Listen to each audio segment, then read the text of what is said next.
Bonjour à vous, auditeurs. Voici un sujet vaste et personnel. Il n'a jamais été aussi bon de partager un sentiment avec une personne. Ce sentiment fabuleux qu'est l'amour. Se sentir léger, se sentir vivant, sentir que son cœur bat pour autre chose que pour rester en vie. Certains le cherchent toute une vie, d'autres le trouvent dès l'enfance. Et entre les deux, nous autres vagabonds espérons le trouver. Trouver notre moitié. Cette personne dont les qualités et les défauts se marieront aux nôtres. Cette personne avec qui on a envie de faire la route. Et si les conventions n'étaient que des conventions? Une seule personne, pour la vie? Se battre pour l'autre? Oui, mais jusqu'où? Si les chemins s'égarent et divergent, réussirons-nous à nous retrouver? Quand on se lance dans un projet comme le mien, un virage à 90 sur le chemin d'une vie, toutes nos priorités sont modifiées. Si ces priorités ne sont pas celles de l'autre, survivons-nous? À quel point le couple est résilient? La résilience que l'on espère est-elle applicable dans ce cas?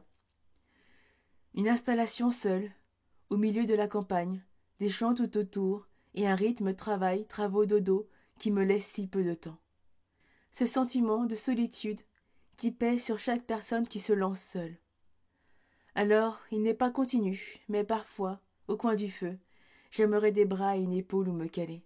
J'aimerais me tourner et voir que ce petit bout de papier peint qui me titille est parti. Mais si je ne le fais pas, personne ne le fera.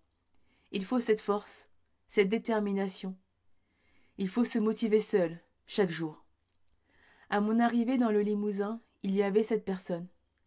Une preuve que même en étant avec un collapso, une personne qui pense comme nous de l'avenir du monde, cela ne fait pas tout. Penser que tout ce que l'on connaît va s'effondrer, sans savoir quand ni comment, pèse sur le moral. Au final, cela nous a détruits. Des sujets récurrents sur l'état du monde, de la géopolitique en veux-tu en voilà.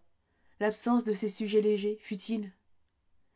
Là où les autres couples parlaient de leurs prochaines vacances, nous parlions de la décadence du monde.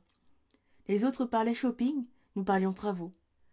Les autres parlaient futur, nous parlions autonomie dans un monde en perdition. Je n'ai pas tenu jusqu'au déconfinement. C'était trop de pression, trop à gérer. J'ai craqué. Je voulais que tout s'arrête, alors j'ai tout arrêté.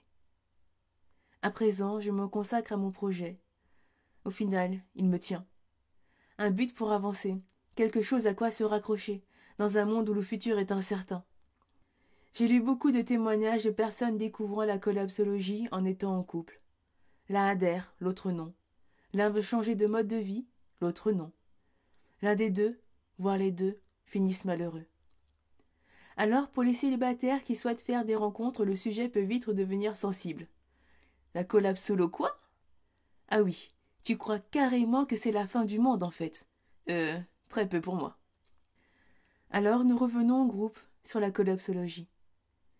Là, on peut rencontrer des personnes que le sujet ne rebute pas. Et qui sait, peut-être que sa moitié est là.